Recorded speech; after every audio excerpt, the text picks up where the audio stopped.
Starfield is now right around the corner. We will be getting a standalone showcase for Bethesda's next big AAA title in the near future. But there is a lot that people aren't talking about when it comes to Starfield. We all might hear that there are over 1,000 planets to fully explore and 250,000 lines of dialogue, but has that really sunk into what that truly means? And what is up, guys? Inch from the Den Men here, and today I wanted to go back and take a look at what we are actually getting in Starfield. If you're excited, make sure you hit that like button and comment what you want to see from Starfield. With that being said, we have a lot to go over, so get comfy, relax a little, and let's get right into the video. Now, we all know that Starfield will be a massive game just from what we have seen and heard about it. We know that there will be over 1,000 planets and 250,000 lines of dialogue, but what exactly does that mean for the game? Well, let's compare these numbers to Bethesda's other titles like Fallout 4 and Skyrim. Both Skyrim and Fallout 4 had large maps in their own right, with Skyrim having a world size of 15 square miles, while Fallout 4 is about 9 square miles. This does seem large, but when you compare it to Starfield, it seems quite small. The thing is though, with all of these planets to fully explore, things might be a little barren just walking around each of the worlds looking for stuff. I doubt we will see a level of design similar to Skyrim with how large the play space is going to be, but I think this is going to play well with Starfield's strengths. The theme of Starfield, as we know right now, is exploration, whether it be exploring a new planet, or a city, or even a dungeon. Exploration is a big draw to the game, and there's going to be a lot of it. I know a lot of these planets are going to be for resources or some other gameplay feature, but what if you could find a secret quest on one of the moons for the game and it leads you down a rabbit hole that Bethesda has done so many times?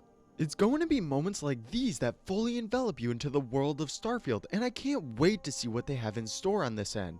On top of that, from what we have heard, random encounters will be playing somewhat of a big factor into the whole flow of the game. Back in games like Skyrim, we saw this in abundance and really livened up the world to make it feel like it was still evolving around you. Think of all of the Dark Brotherhood contracts sent on you or Thalmor prisoner transfers. What if now, instead of little generic missions, we got entire locations that would be as if it were a random encounter? This changes things up a lot because in previous games you would potentially talk to one person and they would send you off on a quest to, let's say, find a piece of equipment, but they would be sending you to locations on the map that we've seen or are not procedurally generated to the extent that we will see. In Starfield, it works a little differently as these locations will be entirely different, not just the quests themselves. Think of it like this: you will find an outpost somewhere on a planet and they will ask for you to go find someone on a different part of that planet, or even better, a different planet entirely. An entirely dynamic dungeon will then appear to you on a map marker and you will have to go there to complete your quest. From what it sounds like, this isn't entirely different from what we saw in something like Fallout 4, but this time it is done on a much larger scale.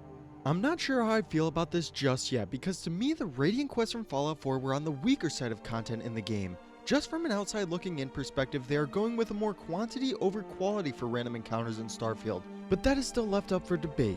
It could also hold a lot of intrigue as well though, because random encounters could mean a lot of different things, not just the fetch quest type of things. This is what can really make a game in space feel alive, and Starfield has the chance to do it on a whole other level. This is only further enhanced by how many lines of dialogue is in the game itself. Like I said earlier, there are over 250,000, which is more than both Fallout 4 and Skyrim combined.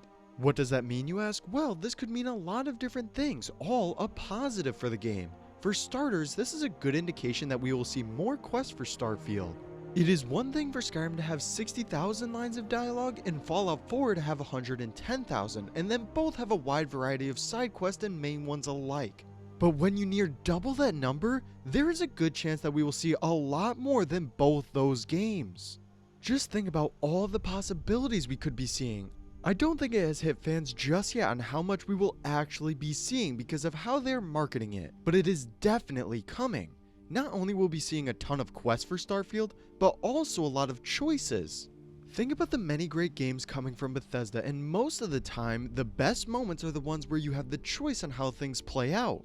This could be taken up to 11 with entire storylines being driven by the choices you make. All the faction quests, side quests, and miscellaneous quests could be driven by this type of narrative, which will definitely enhance the RPG elements of the game. This goes further than just more quests though, because we need to see consequences of our actions with these factions and a lot of different choices to pick from. With each faction we are able to join, there needs to be diverging storylines that contain a lot of different choices. Then from those decisions the player makes, we would be able to see certain consequences spread from that. Bethesda has stated they are going the more RPG route in Starfield, and there is no better way to show it than a lot of consequences throughout the actions we take. This will also help a lot with replayability as well. If we see more choices, then there will also be more paths to go down and explore, which will overall make the world of Starfield that much better. So we know that the world spaces are getting massively larger and the quests, but its cities are going to be a lot more substantial as well. We know there will be 4 major ones, with New Atlantis being the largest we have seen in any Bethesda game. That's right, think of the Imperial City and much more than that, then you will get New Atlantis. With there being such a small amount of cities in Starfield, I think we will be seeing them more developed than what we saw in previous ones like Skyrim. One of the biggest criticisms of Skyrim was the lack of memorable cities, and here we could see them get much better. I could only imagine the level of depth we will be seeing, and that gets me very excited for Starfield. On a side note, from what we have seen just from the little gameplay we have gotten, each of these cities have a different feel that separates them from each other. Take New Atlantis for instance. It appears to be this utopian society led by the United Colonies. Then we take a look at something like Aquila City, and it has more of that western vibe to it. This will only diversify each one a little more and make something like Neon City feel more refreshing. I'm glad that we will be getting a renewed focus on cities, but to what degree isn't exactly known at the moment. Until we get the game in our hands, we can only speculate, but to me, Bethesda has heard what the fans have been saying about previous titles and are looking to switch it up entirely. Starfield is close now. We have seen gameplay for it, but it has been a while since we have gotten that big update for the game. Good thing for fans of the game is that we will not have to wait long with them creating a showcase for Starfield. Until then, we can look back at what we have gotten so far and really understand what exactly we will be seeing in Bethesda's next big title. Hopefully we get it sooner rather than later, but until then, that is all for me now though guys. If you enjoyed the video, make sure to leave a like and subscribe. Comment any videos you want to see in the future, and I'll see you all next time.